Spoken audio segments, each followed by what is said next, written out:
तो ये सीधी तस्वीरें आपको ढाका से दिखा रहे हैं। बांग्लादेश के राष्ट्रीय शहीद स्मारक पहुंच चुके हैं प्रधानमंत्री नरेंद्र मोदी, और यहां पीएम मोदी बांग्लादेश की आजादी के लिए शहीद हुए मुक्ति योद्धाओं को अपनी श्रद्धांजलि अर्पित कर रहे हैं। और जो कार्यक्रम है प्रधानमंत्री नरेंद्र मोदी का, उसके मुताबिक वो यहां पर एक पौधा भी लगाएंगे शहीदों की याद में। और शहीद स्मारक से निकलकर प्रधानमंत्री पैन पैसिफिक सोनारगांव होटल जाएंगे, जहां उनके ठहरने का इंतजाम किया गया। लेकिन राष्ट्रीय शहीद स्मारक में इस वक्त प्रधानमंत्री नरेंद्र मोदी की मौजूदगी अपने आप में बहुत खास, क्योंकि एयरपोर्ट से सीधे ढाका के राष्ट्रीय शहीद स्मारक पहुंचे हैं पीएम मोदी।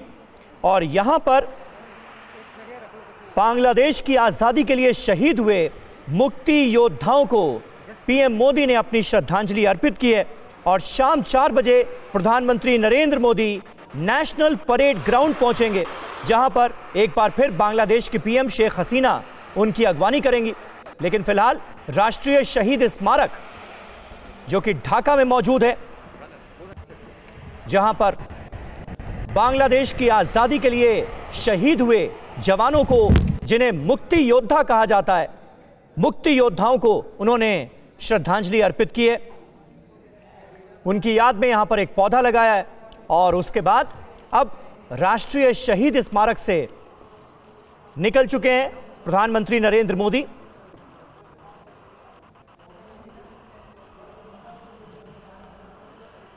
यहां से निकलकर उन्हें अपने होटल जाना है और फिर शाम 4 बजे नेशनल परेड ग्राउंड में, जहां पर आजादी के 50वीं सालगिरह को लेकर तमाम तरह के राष्ट्रीय कार्यक्रम हो रहे हैं, उसमें पहुंचेंगे प्रधानमंत्री मोदी। और इस वक्त राष्ट्रीय शहीद स्मारक की आगंतुक पुस्तिका में अपने कमेंट्स लिखते हुए कि उनका अनुभव कैसा रहा, यह बताते हुए प्रधानमंत्री मोदी तमाम मुक्ति योद्धाओं को पीएम मोदी ने ढाका के राष्ट्रीय शहीद स्मारक पहुंचकर अपनी श्रद्धांजलि अर्पित की है। भारत और बांग्लादेश के रिश्तों के मद्देनजर पीएम मोदी का यह दौरा बेहद अहम, क्योंकि भारत बांग्लादेश के शानदार रिश्तों को 50 साल पूरे हुए हैं। इसके अलावा बांग्लादेश के राष्ट्रपिता बंगबंधु शेख मुजीबुर रहमान का जन्मशती समारोह भी मनाया जा रहा है, जिसमें प्रधानमंत्री नरेंद्र मोदी शिरकत करेंगे। और पीएम मोदी की मौजूदगी ने इस मौके को पूरे बांग्लादेश के लिए और ज्यादा खास बना दिया है। मनीष झा हमारे संवाददाता इस वक्त हमारे साथ ढाका से मौजूद हैं। मनीष, तस्वीरें हम देख रहे हैं, राष्ट्रीय शहीद स्मारक पहुंचे हैं प्रधानमंत्री नरेंद्र मोदी और मुक्ति योद्धाओं को अपनी श्रद्धांजलि अर्पित की है। इस वक्त अगर आप इन तस्वीरों को बयां कर पाए, वहां पर क्या हो रहा है? जी हाँ, बिल्कुल। देखिए, प्रधानमंत्री नरेंद्र मोदी बांग्लादेश आने के बाद सबसे पहले जो उनका आधिकारिक कार्यक्रम है, उसके तहत वो अब इस समय ढाका के सावर में नेशनल वॉर मेमोरियल पहुंच चुके हैं और यहाँ पर श्रद्धांजलि दे रहे हैं उन मुक्ति योद्धाओं को जिनकी सर्वोच्च शहादत की वजह से आज बांग्लादेश अपने 50वीं आज़ादी की सालगिरह को मना रहा है। साथ ही साथ भारतीय सेना के उन सैनिकों की शहादत को भी आज प्रधानमंत्री नमन कर रहे हैं, क्योंकि भारतीय सेना की उस बहादुरी और सर्वोच्च वीरता का परिणाम ही था कि बांग्लादेश के मुक्ति योद्धाओं को पाकिस्तानी सेना के साथ लड़ने में सफलता हासिल हुई। बांग्लादेश एक आज़ाद मुल्क बन पाया और आज बांग्लादेश 50वीं सालगिरह मना रहा है। और इस मौके पर प्रधानमंत्री मोदी स्वयं बांग्लादेश पहुंचे हुए हैं। 2 दिन का उनका ये एक ऐतिहासिक दौरा है। और आज पूरे शहर की अगर मैं बात करूं आपको समीर, तो पूरे शहर में प्रधानमंत्री मोदी के यहाँ आने के जहाँ पोस्टर लगे हैं, वहीं दूसरी तरफ यहाँ पर भारत और बांग्लादेश के झंडे आपको हर सड़क के किनारे किनारे मिल जाएंगे।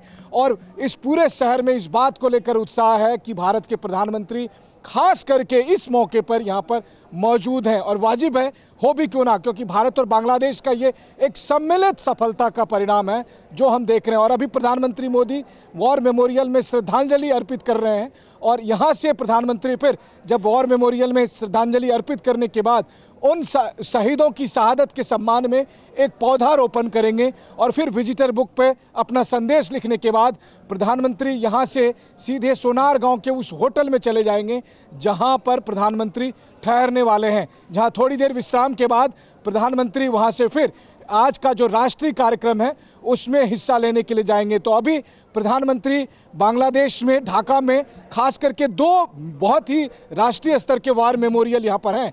एक जहाँ पर कि प्रधानमंत्री अभी मौजूद हैं, सावर का ये नेशनल वॉर मेमोरियल जो मुक्ति योद्धाओं की आज़ादी को लेकर, उनकी शहादत को लेकर एक बड़ा राष्ट्रीय स्मारक है। वहीं दूसरी तरफ जो इससे पहले हम अपने दर्शकों को रिपोर्ट दिखा रहे थे, जो रेस कोर्स रोड पर मौजूद है, जहाँ पर कि पाकिस्तान की 93,000 सेना ने आत्मसमर्पण किया था। देखिए, ये अपने आप में एक ऐतिहासिक जमीन भी है, एक ऐतिहासिक मौका है, क्योंकि दुनिया में शायद ही कोई मॉडर्न हिस्ट्री में 93,000 सैनिकों ने कभी किसी जगह पर आत्मसमर्पण किया हो। तो जाहिर है जब भारत के प्रधानमंत्री यहाँ पर मौजूद हैं तो दुनिया भी इस बात को देख रही है, समझ रही है कि भारतीय सेना ने किस बहादुरी का भी परिचायक दिया था और साथ ही साथ भारतीय सेना ने किस तरह का प्रोफेशनलिज्म भी दिखाया था। वहीं दूसरी तरफ लगातार ये मांगे आ रही है। आज उस वॉर मेमोरियल में जब प्रधानमंत्री मोदी मौजूद हैं तो इस बात की भी मांग हो रही है कि पाकिस्तान पर यह दबाव दिया जाए कि वो इसको डिक्लेयर करे कि वो पाकिस्तानी सेना ने किस तरह से बांग्लादेश में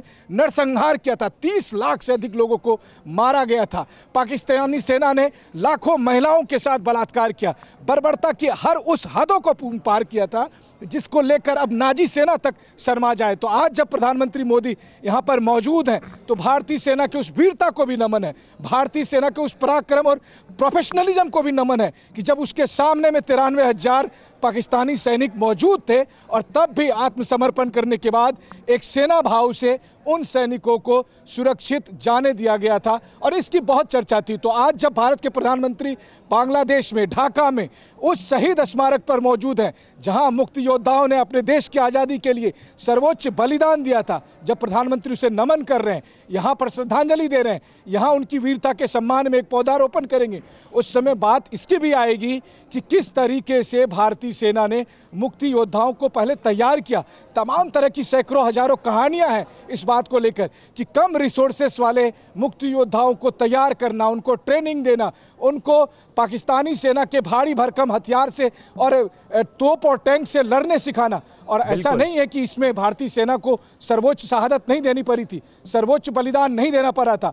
तो आज जब प्रधानमंत्री इस वॉर मेमोरियल में हैं, श्रद्धांजलि दे रहे हैं, तो ये मौका उस वीर सैनिकों की शहादत का भी है जिन्होंने भारत का मान बढ़ाया और दुनिया को बताया कि जब पड़ोसी मुल्क में मानवाधिकार का उल्लंघन हो रहा था, या फिर कहें कि आज जब दुनिया में कोई किसी भी हिस्से में ये चर्चा होती है कि भारत में मानवाधिकार की क्या हालत है, तो उन्हें देखना चाहिए कि भारत वो एक ऐसा मुल्क है जो पड़ोसी मुल्क में जब मानवाधिकार की घोर स्थिति पैदा हुई तब भारत ने किस तरह से 1 करोड़ शरणार्थियों को शरण दिया था। और साथ ही साथ लोग कहते हैं कि उस समय जब मुक्ति योद्धा लड़ने आए थे तो उनके पेट में खाना नहीं था, शरीर पर कपड़े नहीं थे, हाथ में हथियार की बात तो छोड़ दीजिए, लेकिन भारतीय सेना ने उनको ट्रेनिंग दी, उनको खाना खिलाया, उन्हें लड़ना सिखाया और उन्हें आज़ादी का वो सपना दिखाया जिसकी वजह से आज हम सब बांग्लादेश की ज़मीन पर मौजूद होकर इस बात का एहसास कर पा रहे हैं कि बांग्लादेश 50वीं सालगिरह मना रहा है और इसके लिए भारत के प्रधानमंत्री को मुख्य अतिथि के तौर पर बुलाया गया है,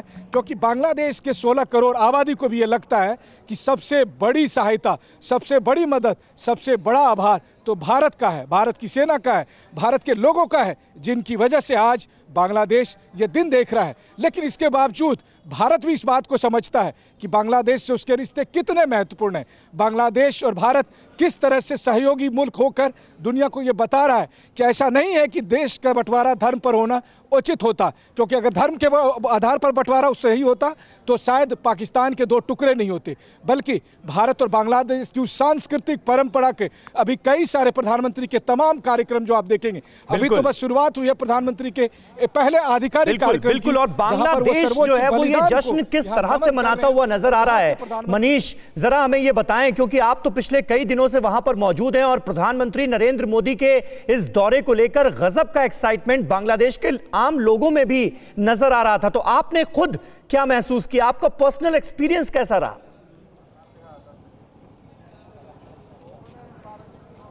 देखिए, काफ़ी भावुक करने वाला क्षण था समीर। जिन बातों को हम किताबों में पढ़ते थे, टीवी में देखते थे, या फिर तमाम उन अपने बड़े बुजुर्गों से कहानियां सुनते थे, जब ढाका में हम यहाँ पर पहुँचे, और ढाका में जब भी आप कहते हैं कि हम भारत से आए हैं, हम इंडियन मीडिया हैं, तो उनके मन में सबसे पहले आपके प्रति इस बात का श्रद्धा होती है कि अगर बांग्लादेश आज आज़ाद है, बांग्लादेश की 50वीं सालगिरह मना रही है, तो दुनिया जानती है कि भारत का क्या योगदान है। इसीलिए जो बांग्लादेशी, ज़्यादातर बांग्लादेशी हैं, वो इस बात को लेकर आनंदित भी हैं, उत्साहित भी हैं कि किस तरह से भारत का साथ मिला और फिर बांग्लादेश ने पाकिस्तानी सेना का मुकाबला किया। बांग्लादेश एक आज़ाद मुल्क बना। ढाका में आप गली गली में जाएं, चौराहे चौराहे पर जाएं, हर जगह आपको भारत और बांग्लादेश के झंडे दिखाई देते हैं, और साथ ही साथ प्रधानमंत्री मोदी के पोस्टर लगते हैं। यहाँ पर 3 तस्वीरें आपको केवल दिखाई देगी। एक शेख मुजीबुर रहमान जो बांग्लादेश के राष्ट्रपिता हैं, दूसरे शेख हसीना जो बांग्लादेश की मौजूदा प्रधानमंत्री हैं। और इतना ही देखिए ना कि अगर उस दिन 16 दिसंबर 1971 को जब आत्मसमर्पण की बारी आई, उससे ठीक पहले अगर 32 धानमंडी के मैं उस घर में भी गया समीर, जहां पर की शेख हसीना रहती थी, और उस जगह पर किस तरह से तब भारतीय सेना के तत्कालीन मेजर अशोक तारा पहुंचे थे वहां पर, और उन्होंने शेख हसीना को सुरक्षित निकाला था। शेख हसीना जो बांग्लादेश की प्रधानमंत्री हैं, आज भी भारतीय सेना के उस ऑफिसर को राखी बांधती है। जरा सोचिए, अगर उस दिन मेजर अशोक तारा वहां नहीं पहुंचते तो आज बांग्लादेश का इतिहास क्या होता, बांग्लादेश की राजनीतिक परिस्थिति क्या होती। क्योंकि शेख हसीना को सुरक्षित निकालना वो उस समय भारतीय सेना की सबसे बड़ी चुनौती थी, जो उन्होंने कर दिखाया था। जब चारों तरफ से, उस घर के चारों तरफ पाकिस्तानी सेना ने घेर रखा था, कभी भी किसी भी पल शेख हसीना के साथ कुछ भी जो है सो अपयश हो सकता था, कुछ भी घटना घट सकती थी। ठीक उसी समय एकदम फिल्मी अंदाज में भारतीय सेना के ऑफिसर पहुंचे थे। तो आज जब प्रधानमंत्री यहाँ वॉर मेमोरियल में नमन कर रहे हैं, तो भारतीय सेना के उस सर्वोच्च वीरता को भी नमन किया जा रहा है कि किस तरीके से एक क्षण की देरी किए बगैर, अपने जान की परवाह किए बगैर भारतीय सेना के यंग ऑफिसर्स उस घर में घुसे, उन्होंने पाकिस्तानी सेना को हटाया वहाँ से और शेख हसीना को सुरक्षित वहाँ से निकाला। और तब से लेकर आज तक बांग्लादेश का एक नया राजनीतिक इतिहास लिखा हुआ है। तो ये तमाम कहानियां आप यहाँ जाएं, लेकिन इस तस्वीर का दूसरा पहलू है, जब आप लोगों से बात करते हैं, खुलकर जब चर्चा होती है, तब वो आपको बताते हैं कि उनकी माँ, उनकी बहन, उनकी मौसी, उनकी चाची, उनकी ताई के साथ पाकिस्तानी सेना ने क्या बर्बरता की थी। यकीन नहीं होता है कि पाकिस्तानी सेना की वर्दी में कोई इंसान भी रहता होगा जिसने इतनी बड़ी हैवानियत की। समीर, कल मैं यहाँ से खुलना गया था, खुलना में गल्लामारी मेमोरियल गया था, कॉलेज स्टूडेंट्स जितनी थी उन सब के साथ पाकिस्तानी सेना ने बलात्कार किया और उसे मारकर वहीं बॉडीज फेंक दी थी। वैसा ही जैसा कंबोडिया में पोल पोट के समय में किलिंग फील्ड्स का आप उदाहरण देखते हैं, उस तरह का किलिंग फील्ड्स में देख कर आया था। और शायद जब मैं इसीलिए आपको जब रिपोर्ट करते हुए ये कह रहा था कि सैकड़ों अचानक बांग्लादेशी आए और वार मेमोरियल में जब श्रद्धांजलि दे रहे, तो जब उन्होंने मुझे देखा तो उन्होंने बस इतना कहा कि आपके माध्यम से आपके देश को सल्यूट करता हूँ, आपकी सेना को सल्यूट करता हूँ कि जिन्होंने हमें शरण दी, जिन्होंने हमें बचाया।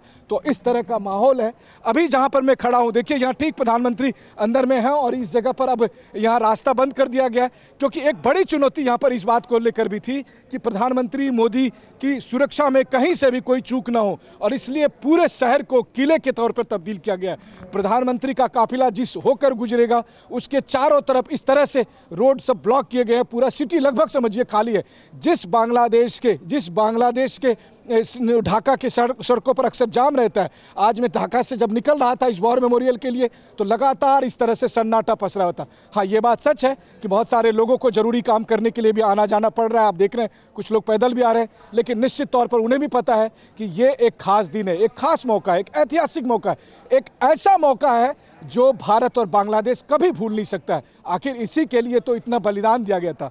30 लाख लोगों ने कुर्बानी दी थी, तब जाकर बांग्लादेश आजाद हुआ था, तब जाकर बांग्लादेश को एक नई पहचान मिली। बिल्कुल सही बात है मनीष, और ढाका की सड़कों पर मौजूद रहकर भारतीय सेना की ये जो शौर्य गाथा आपने सुनाई है, ये सभी हिंदुस्तानियों का सीना गर्व से चौड़ा कर देती है और पाकिस्तानियों का सिर शर्म से नीचा कर देती है। ये कहने में कहीं कोई गुरेज नहीं होना चाहिए। और इस वक्त ये तस्वीरें हम आपको दिखा रहे हैं, नेशनल वॉर मेमोरियल बांग्लादेश का ढाका में मौजूद है, जहां पर पहुंचे हैं प्रधानमंत्री नरेंद्र मोदी, और विजिटर बुक पर उन्होंने यहां पर जो संदेश छोड़ा है वो तस्वीरें इस वक्त हम आपको दिखा रहे हैं। प्रधानमंत्री नरेंद्र मोदी ने बांग्लादेश के इस नेशनल वॉर मेमोरियल में पहुंचकर पौधारोपण किया, श्रद्धांजलि अर्पित की और विजिटर बुक पर जो अपना संदेश लिखा है उसकी तस्वीरें इस वक्त हम आपको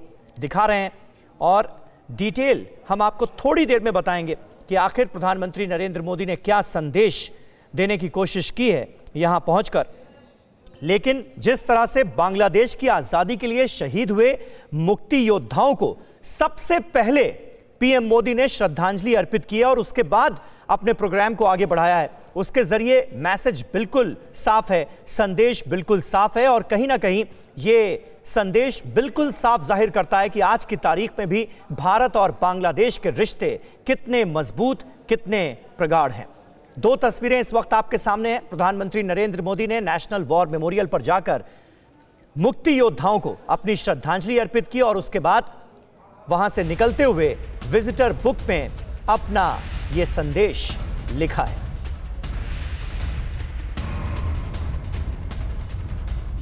तो प्रधानमंत्री नरेंद्र मोदी का यह दौरा अपने आप में बेहद खास, क्योंकि नवंबर 2019 में ब्राजील के दौरे पर गए थे पीएम मोदी और फिर कोविड-19 का प्रकोप शुरू हुआ और कोविड काल में, कोरोना काल में ये प्रधानमंत्री नरेंद्र मोदी का पहला विदेश दौरा है। परवाह देश की, सोमवार से शुक्रवार रात 10 बजे TV9 भारतवर्ष पर।